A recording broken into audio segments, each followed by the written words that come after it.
Hello, David Clarke here from DVC Training, and I'm just going to take a quick look at the new features that were added in EDIUS 9.2 at the start of NAB in April of 2018. There are several new features. A lot of them are to do with just supporting new camera formats and new color spaces. Probably the biggest one is this, a new set of scopes inside of EDIUS. If you ever do any grading inside of EDIUS, obviously you look at the picture, but it's very good to actually use these scopes as well to help you judge what's a correct picture or not. Previously in EDIUS, we've had a vector scope and we've had a waveform. The vector scope looks at color, the waveform looks at brightness. But now they've added some new scopes and they've redesigned them so that they're bigger. You can drag it out, make it as big or as small as you like. It's dockable, so if I was to make a bit of space here, I can pop it in as part of the rest of the interface. Like all the other windows, when you make one bigger, you make one smaller. And I will then go up and save myself a layout and call it something. So now I've got a layout where the scopes pop up all the time. But the main thing is they've also added in a couple of new scopes. We've got a histogram, we've got a different type of waveform. So I'm going to take a look at the scope and then a quick look at some of the other new features that we've got. For a start with the scopes here, you can see along the top here I've got a whole variety of different buttons. This one pops up a little information window at the side, which is quite useful because when you drag your mouse across the window and you put the cursor there, it'll actually tell you the color of whatever it is you're hovering over at the moment in different values. You can see I've got the Rgb values, the Y blah blah blah. You can see the whole lot there, but you can turn that off if you don't need it. And then we've got lots of different scopes and you can choose which one goes into which window. I mean, for a start, you can just have one big scope, 2 horizontal, 2 vertical, or all 4. And then up here, you can choose which one you want to pop up here. So let's say I want the histogram up there, and I want the vector scope down here, or whatever. It's all pretty obvious. You've also got a little drop down here where you can choose other options. So for example, on the vector scope, I can choose to have a color one or a monochrome one, and I can zoom into it a bit so I can have a look at it slightly more refined. So the nice thing about these new scopes is not that just they can be resized and they can be docked, but we've now got more of them. So before we would have had the vector scope and the waveform, which you may or may not know how to use. The vector scope is to do with color. The closer that dot is to straddling the middle of the thing there, the closer the shot is supposed to be to a balanced color. And the waveform here is all about brightness. Now I'm just going to talk a little bit about that before I go to talk about the histogram and the RGB parade, this particular waveform here. So for a start, I'm just going to pop up the waveform full screen. And what you're looking at here is just a display of the brightness levels. So it actually corresponds exactly to this image. This bit here is this part of the image. This bit in the middle is the middle of the image. And this bit here is the end of the image. This is really bright areas, this is really dark areas, that's the bit in the middle. And just looking at this shot here, it's telling me that most of the left side and the right side is black, and there's some stuff in the middle. It's not very bright because it doesn't get very far up towards the top. And that's just a way of showing me the brightness levels of the image. Look at another example, you've got this one which is fairly well exposed.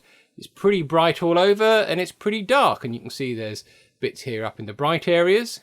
In the middle there's less in the bright areas, and that corresponds to where the trees are. There's no really white bits there. There's some really white bits here, which probably corresponds to these sections on top of the roof. And you can see over here again I've got bright areas, so this bit here probably corresponds to that. So it's a very good way of sort of evaluating and looking at an image. Now the important thing is, what do you do with it?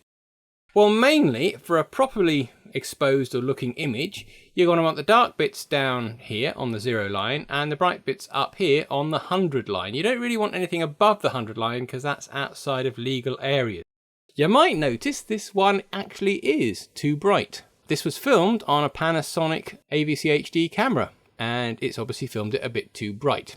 I really want to bring that down so it's under the 100. So the areas aren't too bright. Loads of ways of doing it. One very simple way is to take the old YUV curve, open it up and click this little button here that says Safe Color.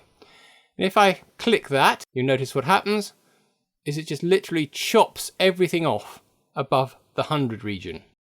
So now you know this is within legal limits. The image pretty much looks the same. It's just chopped everything off and just everything above that's become pure white.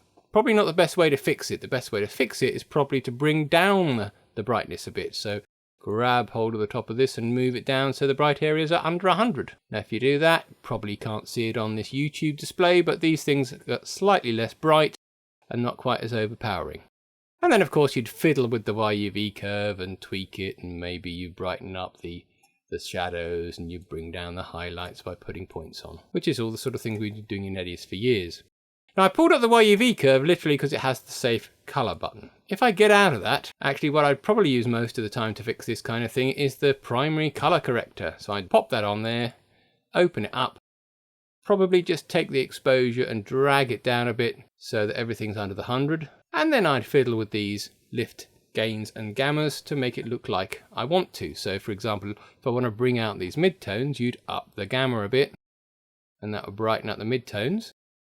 Then you notice the top stays where it is, the bottom stays where it is, but the middle bit just spreads itself out a bit more. Maybe, okay, that's okay, but maybe I want the blacks to be a bit blacker, so I'll come to the lift and I'll drag the lift down, and you notice that takes the blacks down towards the 0. The more you pull it, the more of the darker areas end up being completely black. And you notice they just sort of flatten out there on the 0 line. And I keep dragging and I keep dragging, crushing the blacks. They're all being squashed up into that completely black area, and I've got a very contrasty image, which might be what you're going for, it might not. And that's what I like about this, is that it's another way, a very good way of evaluating the image, along with what you can actually see. Okay, for a start, I would not evaluate an image by looking at the overlay here, because the way that the picture is displayed on a computer isn't brilliant. In particular, you're watching this on YouTube, and whatever your screen is, I was doing this on a nice 27-inch BenQ screen, but there's nothing fancy about it. It's not calibrated or anything. I've got two of them sitting here, and one of them looks completely different on the overlay to the other one.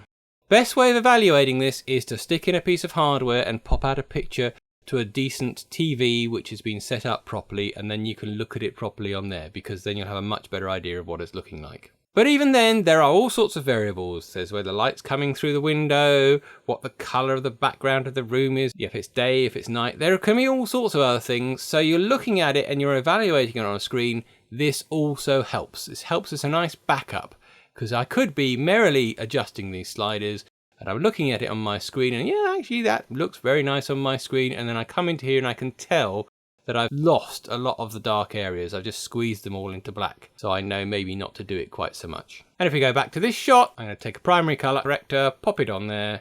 I'm going to do exactly the same thing. I'm going to up the exposure, so now my brightness is spread out entirely over the waveform. Is looking a lot nicer there.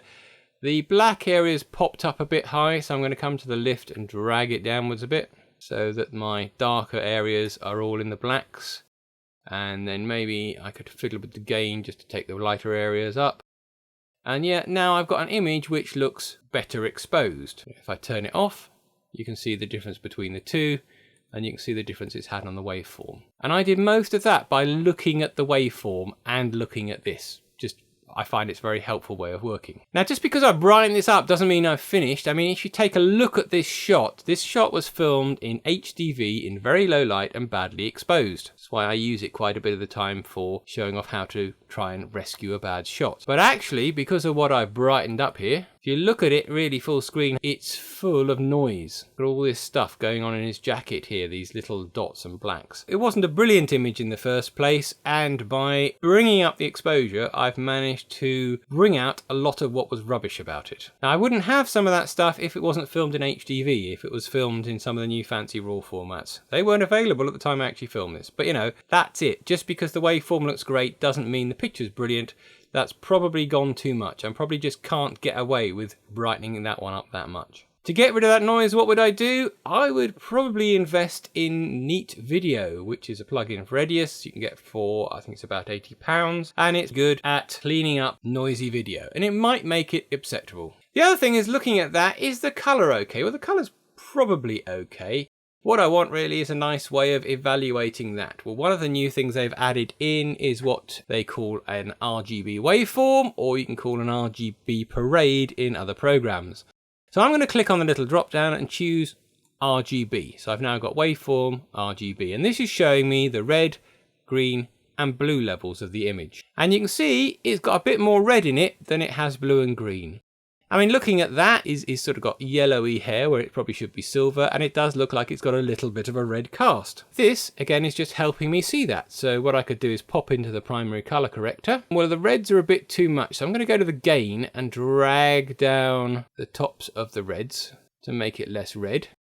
And I'm going to do the same with the blues, because what I want to do is I want to try and get these three graphs to roughly match. If I get them roughly matching, then I've probably got a balanced shot. I dragged down the tops, the gain on the reds.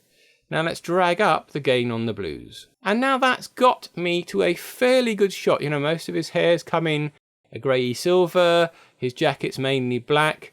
This does look much better on the TV that's attached to my computer than it does my computer screen, but yeah, that's probably balanced it, and those three look roughly the same. Compare that to the original. Let's do it to a half and half. Obviously you can see a huge difference. Let's have a look at some other shots. Let's go to this one.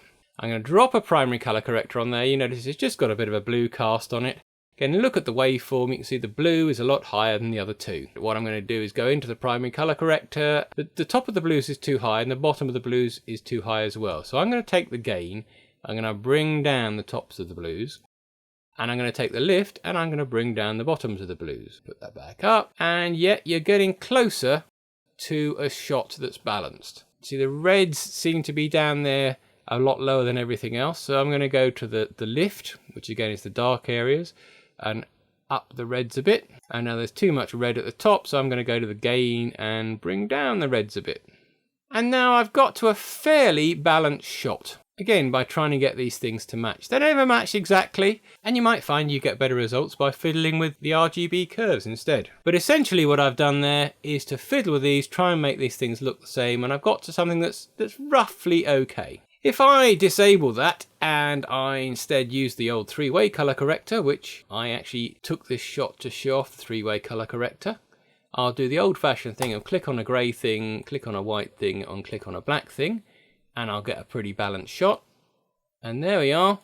You can see it's kind of done the same thing. They've gone from all over the place to fairly lined up. And you might say these blobs in the middle, they're not in the right places. That is because there is a big blob of blue. If I wanted that blob of blue to come out grey, I'd try and get this to match up in the middle, but I don't really, because it is actually supposed to be blue.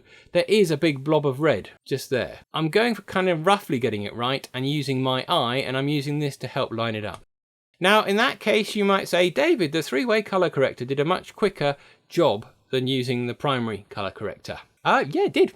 Three-way color corrector is great. I still use it quite a lot. I find I can be more subtle with the primary color corrector, and I can do things with that I can't do with the three-way, but I do use both of them. Just because we have a new fancy color correction tool doesn't mean you ignore the old stuff. Finally, let's look at this one. Now this shot you can see was filmed at night time, so we're looking out of a window here and getting a blue cast on the actress. Whereas inside we can see the internal light, so two totally different lights, which means she's incredibly blue. But it's just a nice sort of completely over the top example of looking at this. So looking at these waveforms here, you can see that the blue's a bit higher and a lot more spread out, and the red's there, red's a little bit lower. You know, they are a bit all over the place. So I'm going to grab hold of the primary color corrector, dump it on there. What I want to do is to get the blues, the sort of midtones of the blues, to go down a lot. So I'm going to grab the gamma and move it down. Now the reds could probably go up a bit, so let's get the lift and move them up a bit. And the greens, I think the greens need to be squashed a bit on the gamma. Now it's all going to be dark, so I'm going to go down to the RGB curves and I'm just going to drag up some of these colours. So I'm bringing up the midtones. And there we are, I've spread it out a bit. Maybe there's a bit too much on the highlights of the blues, and maybe there's a bit too much red in it. But you can see I've taken what was extremely blue shot, that, and I've changed it into something which is a lot more like the real colours. So you get an idea of how you can use this RGB parade to help you correct shots and help you to get looking normal. In this case, the director wanted it blue. He actually liked that look.